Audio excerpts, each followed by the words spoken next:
ಹರೇ ಕೃಷ್ಣ. ಎಲ್ಲ ಕೇಳುಗರಿಗೂ ಶ್ರೀಮದ್ ಭಾಗವತದ ಅಧ್ಯಯನಕ್ಕೆ ಸ್ವಾಗತ. ಶ್ರೀಮದ್ ಭಾಗವತದ 9ನೆಯ ಸ್ಕಂದದಲ್ಲಿ ಶ್ರೀರಾಮಚಂದ್ರನ ಆಡಳಿತದ ಕುರಿತಾಗಿ ನಾವು ತಿಳಿದುಕೊಳ್ಳುತ್ತಿದ್ದೇವೆ. ಶ್ರೀರಾಮಚಂದ್ರನು ಅನೇಕ ಯಜ್ಞಗಳನ್ನು ಆಚರಿಸಿ ತನ್ನ ರಾಜಧಾನಿಯನ್ನು ಋತ್ವಿಜರಿಗೆ ದಾನ ಮಾಡಿದನು.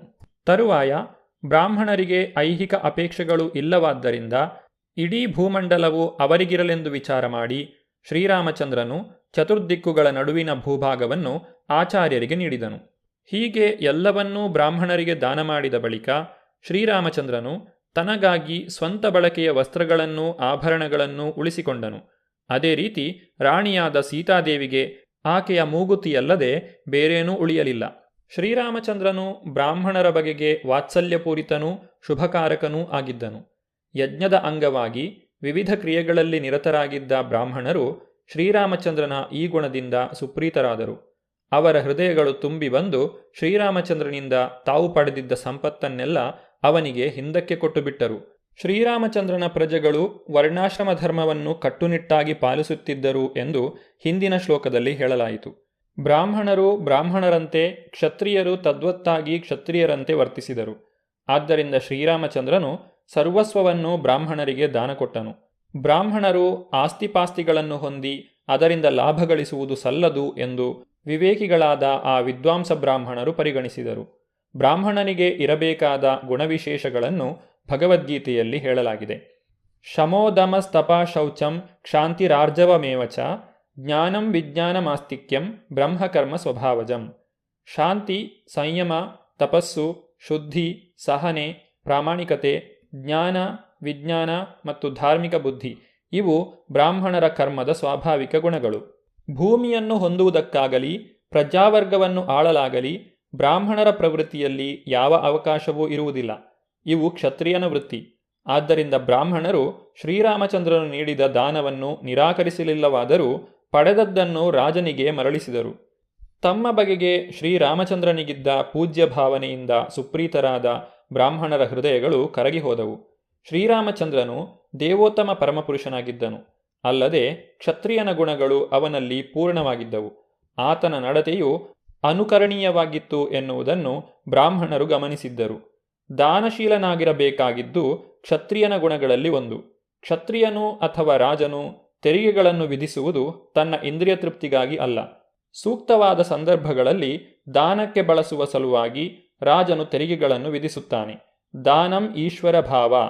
ಒಂದೆಡೆ ಕ್ಷತ್ರಿಯರು ಆಳ್ವಿಕೆಯಲ್ಲಿ ಒಲವನ್ನು ಹೊಂದಿರುತ್ತಾರೆ, ಇನ್ನೊಂದೆಡೆ ಅವರು ದಾನಕ್ರಿಯೆಗಳಲ್ಲಿ ಬಹಳ ಉದಾರಿಗಳಾಗಿರುತ್ತಾರೆ.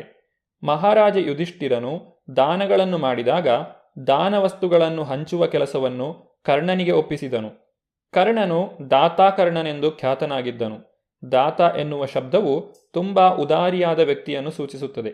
ರಾಜರು ಸದಾ ಯಥೇಷ್ಟವಾಗಿ ಧಾನ್ಯಗಳನ್ನು ಸಂಗ್ರಹ ಮಾಡಿರುತ್ತಿದ್ದರು.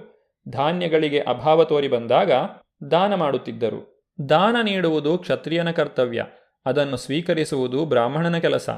ಹೀಗೆ ಸ್ವೀಕೃತವಾದ ದಾನವು ದೇಹಾತ್ಮಗಳನ್ನು ನಡೆಸಿಕೊಂಡು ಹೋಗಲು ಸಾಕಾಗುವಷ್ಟಕ್ಕಿಂತ ಹೆಚ್ಚಿರಬಾರದು.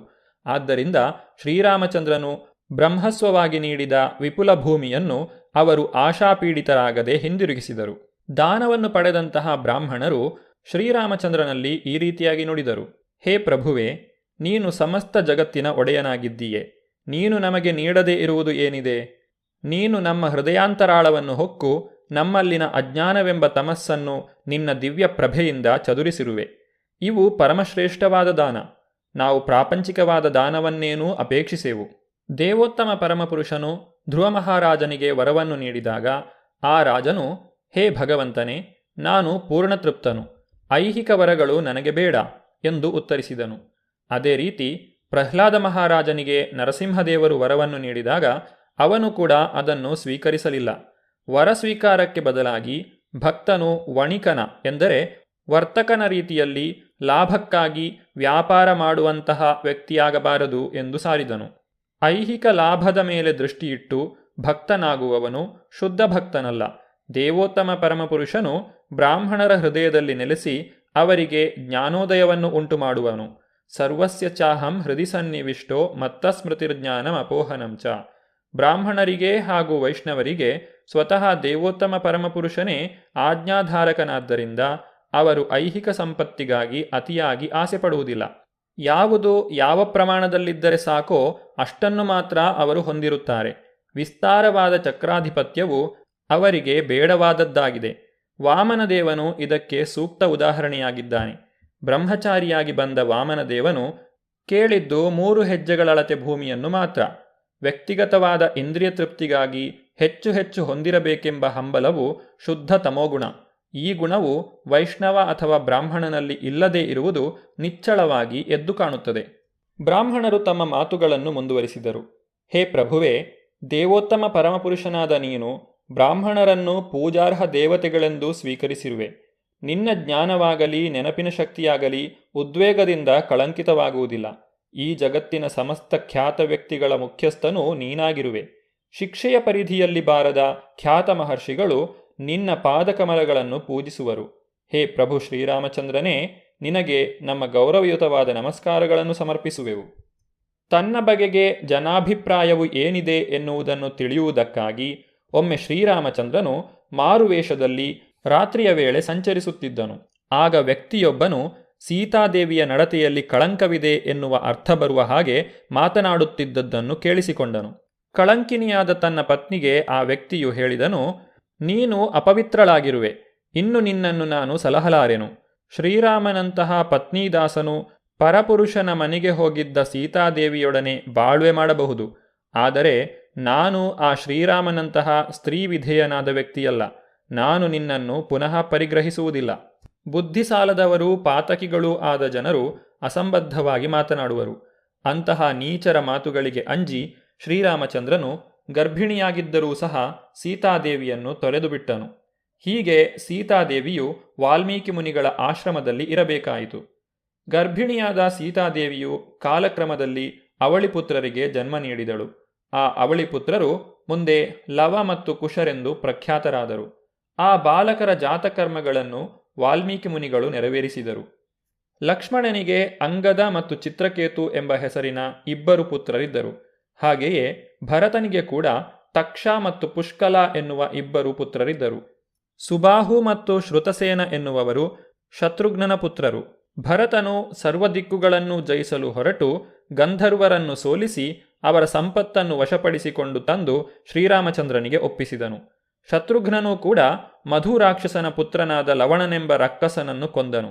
ಹೀಗೆ ಶತ್ರುಘ್ನನು ಮಧುವನವೆಂಬ ಆ ಘೋರಾರಣ್ಯದಲ್ಲಿ ಮಥುರಾ ಎಂಬ ನಗರವನ್ನು ಸ್ಥಾಪಿಸಿದನು.